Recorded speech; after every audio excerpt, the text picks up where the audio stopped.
Tuan-tuan bacalah buku Ahmad Bustamam sini, pengakuan dia. Beliau telah meninggal, dia nama Datuk Ahmad Bustamam.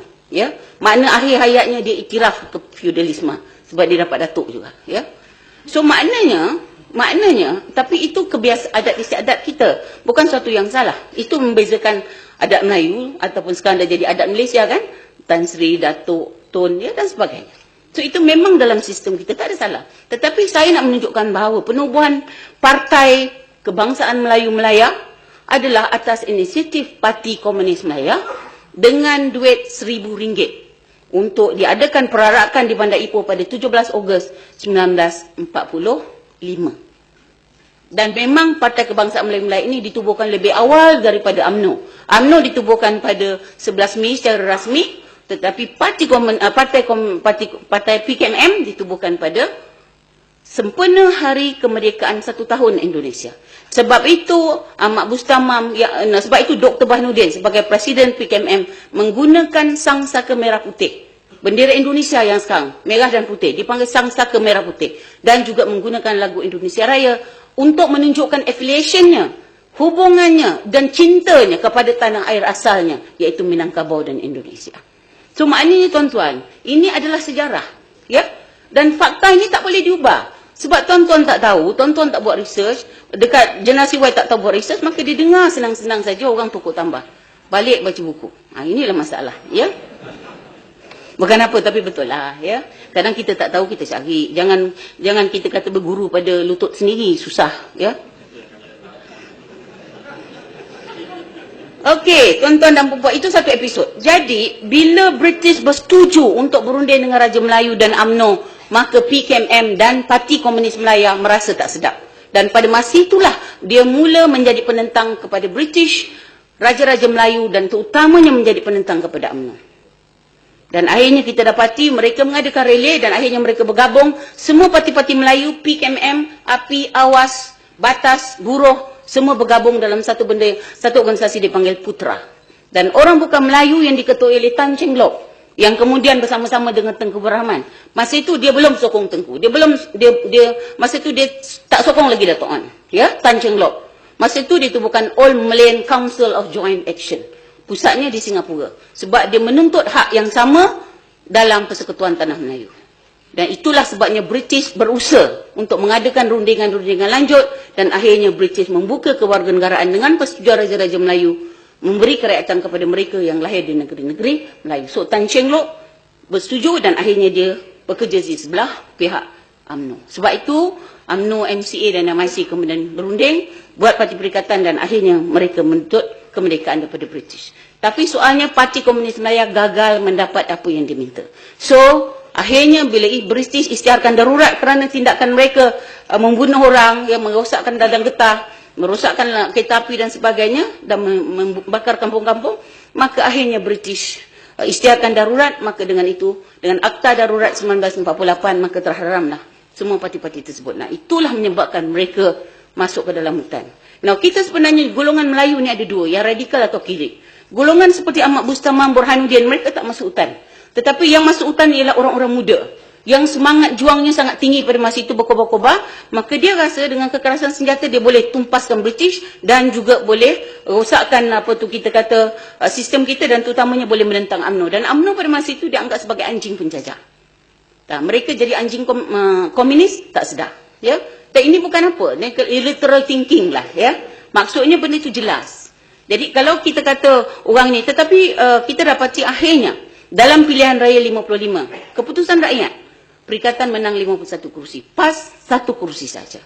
Maknanya, dia ada peranan. Hari ini dia kata dia seolah-olah sejarah tanah Malaysia ni diarahkan oleh UMNO. Orang-orang macam Datuk Jin Samsudin buat filem Bukit Kepung tu kerana dia orang UMNO. Macam saya pun bercakap ni kerana saya orang UMNO. Macam-macam dia kata. Padahal saya mengkaji sejarah, buku saya bukan nipis-nipis, tebal-tebal. Ya? Sampai tak nak dibaca. Ya? Saya harap tuan-tuan baliklah baca. Sebab kesian, penulis ni tak kaya. Tapi puan-puan berguna jugalah bila nak bagi penerangan macam ni. Ya? So kita balik pada itu, maknanya sekarang tuan-tuan, Parti Komunis Melaya kecewa dengan perjuangannya secara konstitusi. Maka bila British tak dengar cakap dia, British dengar cakap Raja Melayu dan UMNO dan orang Melayu yang terbanyak di luar, maka mereka masuk ke hutan. Dan orang-orang Melayu seramai lebih kurang 300 orang. Ya, 300 orang dibentuk satu regimen 10. Ya, khas untuk orang Melayu, asasnya di Temerloh sana. Maka masuklah orang-orang muda, umur 20-an, 22 tahun, seperti macam Mak Indra, Wahid Anwar, pernah dengar namanya kan?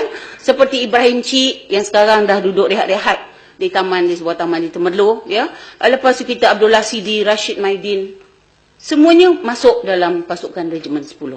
Dan Regimen 10 itu berpusat di Temerloh. Tetapi oleh kerana asakan British, ya, dan juga British tambahkan kita punya askar. Askar Melayu daripada 1 batalion jadi 3 batalion.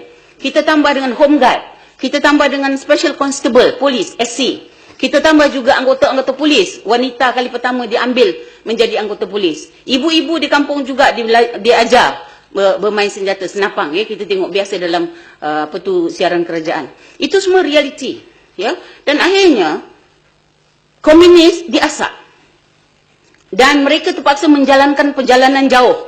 Macam kalau kita belajar sejarah Cina, Mao Zedong terpaksa membuat satu perjalanan jauh untuk menakluk Beijing daripada selatan. Ya, berapa tahun dia berjalan tu?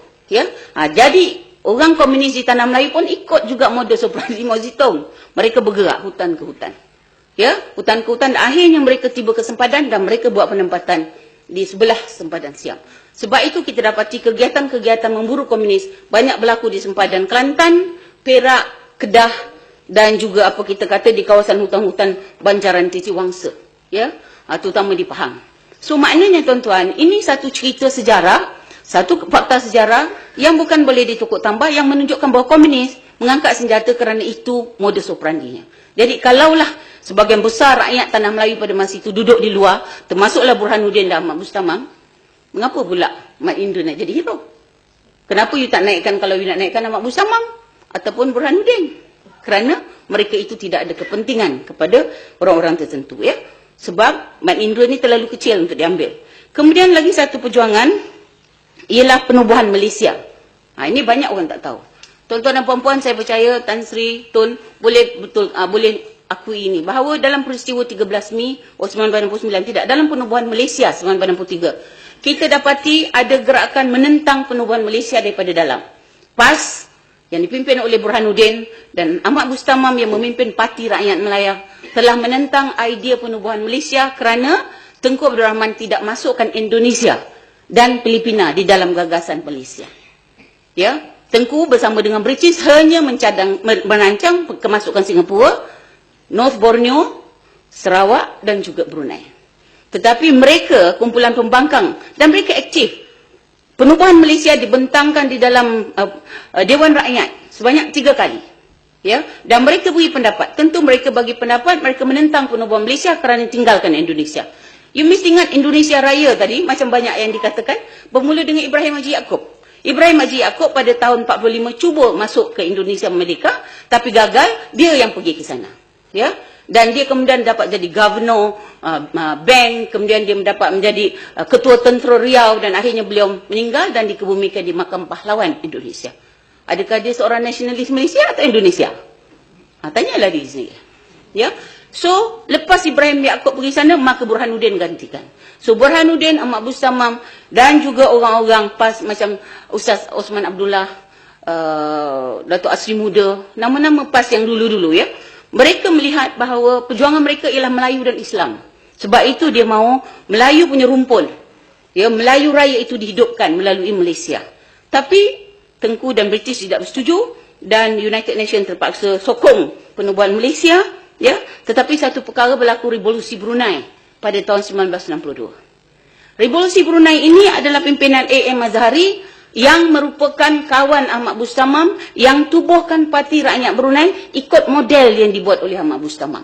Dan juga Parti Rakyat Singapura ikut model Ahmad Bustamam. So Ahmad Bustamam menguasai atau mempengaruhi Singapura dan juga Brunei.